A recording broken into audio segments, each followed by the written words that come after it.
Hi. So it's been probably a year or two at least since I've made a video of myself because I don't like to do it and I get distracted and forget that I want to. But anyway, I meant to make this video a few days ago and I didn't, so I'm getting to it today.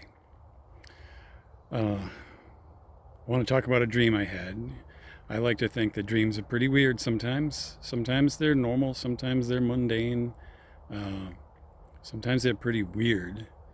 And once in a while, there's a meaning. There's like something just clicks and makes sense. And I don't know what everybody else believes, but I can't help but believe that it's something that God put on my heart when I have such a dream. And a few days back, it was one of those such dreams. I woke up in the morning and I had a dream that involved raking leaves. Uh, you know, it could have been on my mind mostly because I had four of my kids with me raking a friend's leaves in their yard over the course of a few days in a row. So we were doing quite a bit of raking. It may have just been on my mind, but it was interesting. So in this dream, there was a group of people there. And just in case you're wondering, I am going to be reading what I typed earlier and looking to remember. But I had this dream. There was a group of people, and there were leaves everywhere. And I had all these people. I want to say they were young people, but I don't really remember exactly. But they were all raking.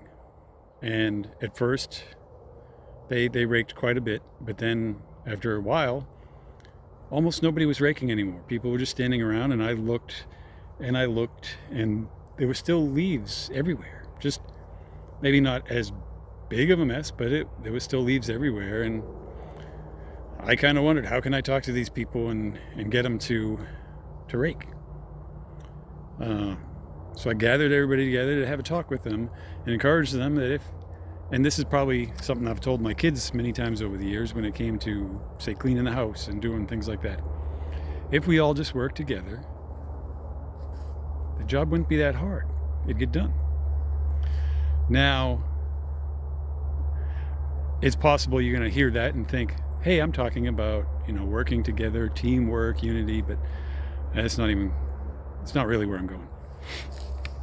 So part of the reason why I wish I made this video days ago was I don't really remember how much of what comes next was in the dream or just on my mind as I woke up. Because sometimes a dream to me is like something happens even when I'm sitting in church listening to a sermon. My mind takes a thought and goes with it, and sometimes it's kind of neat where it goes, and I think there's a reason for it sometimes. So whether it was in the dream or not, I don't know, but what came to mind right away was when Jesus was talking to his disciples, and he talked about how the harvest is plentiful, but the laborers are few. I don't know where I would have gone with this if I had tried to make this video 3 days ago, or however many days ago it was I had the dream, because I don't even remember that anymore. But I finally sat down to make it, and I started looking up the passage, because I knew that verse, I knew that story, but I didn't remember where it was, so I had to do a quick search, and I found Matthew chapter 9, and Jesus had the same words in Luke chapter 10. So I stopped reading my notes, and now I have to go back and figure out where was I going next. So I wanted to talk to people about how if we work together, the job would be easy and we'd get it done, So that makes some sense, but how does that work together with harvest? So the passage really just stuck out in my mind. And whether I spoke this to the people in the dream or not, I don't remember, but it had me thinking about the lost people on this planet. There's lots and lots of people that are lost, and I want to encourage you, and I do mean you, whoever's watching this. There might be like 5 people that'll watch this, but I'm talking to you. You've been called to be a laborer. If all God's people were out there harvesting what a work that would be. So,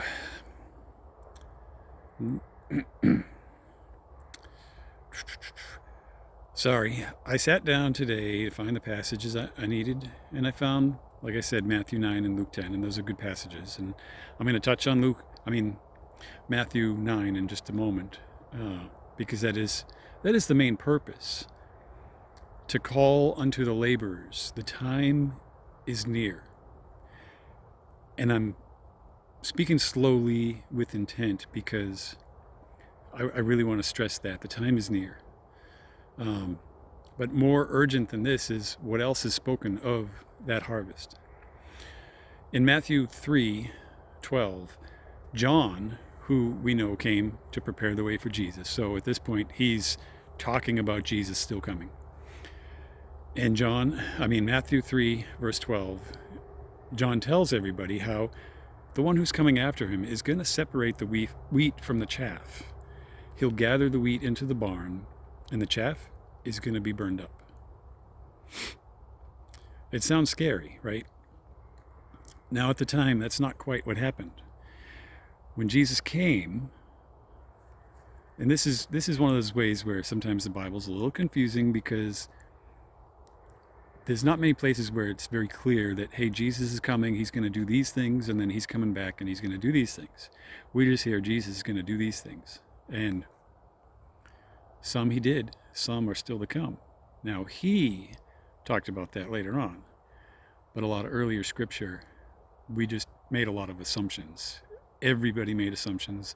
Jesus' own disciples that were with him every day made assumptions about what he was there to do at that time. Anyway, in Matthew 9, in verse 35, then Jesus went about all the cities and villages, teaching in their synagogues, preaching the gospel of the kingdom, and healing every sickness and disease among the people. But when he saw the multitudes, he was moved with compassion for them, because they were weary and scattered. Kind of sounds like this earth. Like sheep having no shepherd. Then he said to his disciples, the harvest is truly plentiful, but the laborers are few. Therefore, pray the Lord of the harvest to send out laborers into the harvest. This doesn't sound like fire, yet the word harvest is still in that passage. I believe as Jesus went about his work, he was there going around preaching, teaching, healing, just really touching people. The way it's worded, to me it sounds like as he was going around healing and working with a few people here, a few people there, but when he saw just how many people there were that needed him, he had compassion. He was, aside from being Jesus, in nature God, he was also human. We know that he wept when his friend died. He wept. So, human emotion here. He saw people hurting and scattered, and it hurt him. He had compassion on them. So, I have no doubt that what he saw was heart-wrenching to him. And that was part of his concern and compassion there, was that he wanted to help those people then and there. But I believe he also saw further into that crowd about that harvest that is to come. And he had compassion. And here he told his disciples to pray. Pray that the Lord would send laborers into the harvest. Was that just to heal them there and then? I dare say that this had more to do with what Jesus knew was still to come. I believe Jesus grieved what was coming. I believe he grieved the coming harvest and what that was going to mean to a lot of people. As Jesus himself spoke in Matthew 13 about this harvest. And I wrote down here that I like that they all talked about the harvest. 3 different chapters of Matthew. 2 of them, well, I haven't gotten to this. I'm getting to this now. Matthew chapter 13. Another parable he put forth to them, saying, The kingdom of heaven is like a man who sowed good seed in his field. But while men slept, his enemy came and sowed tares among the wheat and went his way. But when the grain had sprouted and produced a crop, then the tares also appeared. So the servants of the owner came to him and said, Sir, did you not sow good seed in your field? How then does it have tares? He said to them, An enemy has done this. The servant said to him, Do you want us then to go and gather them up? But he said, No, lest while you gather up the tares, you also uproot the wheat with them. Let them both grow together until the harvest, and at the time of harvest, I will say to the reapers, First gather together the tares and bind them in bundles and burn them, but gather the wheat into my barn. So, Matthew 3 and 13 both talk about this actual harvest where the wheat will be gathered and the tares or the chaff will be burned. But in between, Jesus has compassion, and he's not a God of doom and destruction and vengeance. Now, vengeance is coming, but God so desperately wants to save people from that destruction that he sent his son to die. And Jesus loved people so much. He loved you so much that he chose to die. He didn't have to do that. He came and he gave his life. Pretty miserable, painful ending. And at least a time, it included separation in a way from God, to where he felt really alone, like he probably never felt before. And he did all of that for us. So that's how I'm viewing this little bit in Matthew chapter 9. He had that compassion on people. He knows what's coming, and it grieves him. So the harvest speaks of people. Not everyone will enter the kingdom of heaven. And this should terrify us. In a way, it should scare us for our own sake. For Jesus himself said that not everyone who claims to call upon him will enter. But that's another story. But it should terrify us that anyone, whether it's a friend, a loved one, or a stranger, it should terrify us that anyone should face the harvest and be counted as a tare. We should be desperately chasing after the lost. That is what I truly believe our job as laborers is. I believe that we're all called into different roles in ministry. I've always felt, this is just me, long before I ever thought about, preaching in any way, even though this is just a video here and there, and I don't consider myself a preacher, but even as an older teenager, I've always felt more compelled or driven to reach the saved than the lost, because many who believe they are saved may not be on the path they should be. And that's just always been on my heart. I don't know why, it just has. But we are all called, and we should all be praying that those laborers are sent. And if you're called to be a laborer, get out in that field. The harvest is really plentiful. Now, just to sort of throw a little fun, imagery into this, I hope, anyway, it's fun for me. What fun would it be to rake up just a few leaves? When I was a child, back to leaves here, since that's where I started. When I was a child, and even now as an adult, I loved to jump in the leaves. With my brothers when I was a kid, and now with my own kids, we'll just rake up a big pile of leaves, and the bigger the better. We would, instead of raking in the small piles to make our work easy, we would just drag piles from all over and put it into one big pile and just run and jump. I did that just the other week, and may have hurt my back just a little bit. It was, I don't know. My body doesn't always thank me for being a big kid, but I'm still a big kid, and that was fun. I don't know if this will make sense, but it wouldn't have very much fun if it was just a few leaves. If all we did was gather together a few. I'm hoping some of this will make sense, little connections that I've got in my head. Jesus talks about angels rejoicing over one single sinner repenting. And he used a parable in Luke 15. He says, "Or what woman, having 10 silver coins, if she loses one coin, does not light a lamp, sweep the house, and search carefully until she finds it? And when she has found it, she calls her friends and neighbors together, saying, 'Rejoice with me, for I have found the piece which I lost.' Likewise, I say to you, there is joy in the presence of the angels of God over one sinner who repents." Now, what I wrote was, what kind of party would it be if the harvest were so great? Like, I go back to the image of people raking leaves up, and there's just a lot they're missing, and they're losing interest, and there's no passion. A lot of times Christians, and I'm going to say this about myself, like, we get complacent, we get comfortable. We know, hey, people might go to hell, and it hurts us, but what are we doing about it? That's going to compel me to make another video, maybe right after this. It's getting a little dark, but I've been meaning to do this for years, to make a video on why I believe in God, because I want people to hear, not just your typical every day, hey, this is the truth, the end. I've got a lot of other thoughts, but anyway, back to the leaves and the harvest and all that.